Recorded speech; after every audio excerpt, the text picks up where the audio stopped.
My YouTube channel. నిన్న మనము ప్రథమ తత్వ సమాసం గురించి తెలుసుకున్నాం కదా. ఈరోజు ద్వితీయ తత్వ సమాసం గురించి తెలుసుకుందాము.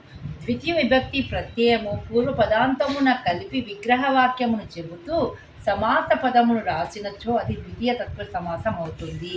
అంటే ఇక్కడ ఏంటిది, ద్వితీయ తత్వ సమాసంలో ద్వితీయ విభక్తి ప్రత్యయమును మనం ఉపయోగిస్తున్నాం కాబట్టి దాన్ని మనం ద్వితీయ తత్వ సమాసం అనేసి అంటాం. ఉదాహరణకి చూసినట్లయితే చక్రధరుడు, చక్రమును ధరించిన వాడు. ఇక్కడ ను అనేది ఏంటిది, విభక్తి ప్రత్యయము.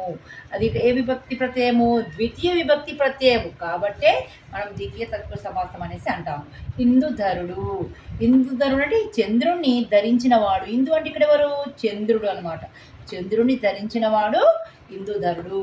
ఇక్కడ నీ అనేది వచ్చింది కదా, అది కూడా ద్వితీయ విభక్తి ప్రత్యయము. భూపాలుడు, భూమిని పాలించిన వాడు. ఇక్కడ భూమిని, నీ అనేది ఏంటిది, ద్వితీయ విభక్తి ప్రత్యయము. శాస్త్రవేత్త, శాస్త్రమును తెలిసిన వాడు. ను అనేది ద్వితీయ విభక్తి ప్రత్యయము. గదాధరుడు, గదను ధరించిన వాడు. ఇక్కడ ను చూసారా, తృతీయ తత్వ సమాసము. తృతీయ విభక్తి ప్రత్యయము పూర్వ పదాంతమున కలిపి విగ్రహవాక్యమును చెబుతూ సమాస పదమును రాసినచో అది తృతీయ తత్వ సమాసం అవుతుంది.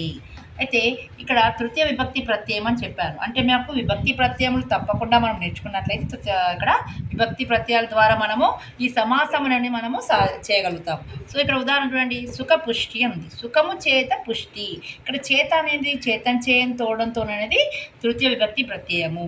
వయో వృద్ధుడు, వయసు చేత వృద్ధుడు. భక్తియుక్తుడు, భక్తి చేత యుక్తుడు. శస్త్రచికిత్స, శస్త్రము చేత చికిత్స. అధికార దర్పం, అధికారం చేత దర్పం. బాణహతుడు, బాణము చేత హతుడు. ఇక్కడ చూసారా, ప్రతి ఒక్కదానికి చేత అని వచ్చింది. అంటే చేతన్ చేయని తోడంతో తృతీయ విభక్తి అని ప్రత్యయం ద్వారా మనము ఈ తృతీయ తత్వ సమాసం అనేది మనము నేర్చుకోగలుగుతాము. చతుర్థి తత్పురుష సమాసము. చతుర్థి విభక్తి ప్రత్యయము పూర్వ పదాంతమున కలిపి విగ్రహవాక్యమును చెబుతూ సమాస పదమును రాసినచో అది చతుర్థి తత్పురుష సమాసం అవుతుంది.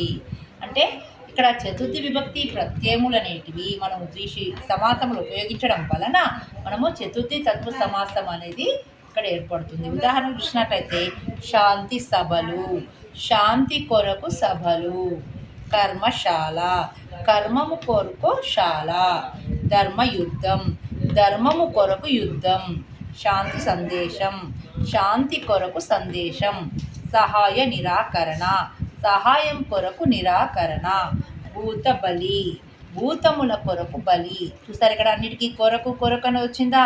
ఈ కొరకు కొరకు అనేది ఎక్కడ వస్తుంది, విభక్తి ప్రత్యయం. ఏ విభక్తి ప్రత్యయము, చతుర్థి విభక్తి ప్రత్యయములు మనం ఉపయోగిస్తాం కాబట్టి ఇది చతుర్థి తత్పురుష సమాసం అనేది అవుతుంది. నచ్చినట్లయితే లైక్ చేయండి, షేర్ చేయండి, సబ్స్క్రైబ్ చేయండి. తప్పకుండా నన్ను లైక్ చేస్తారు కదూ. Thank you so much.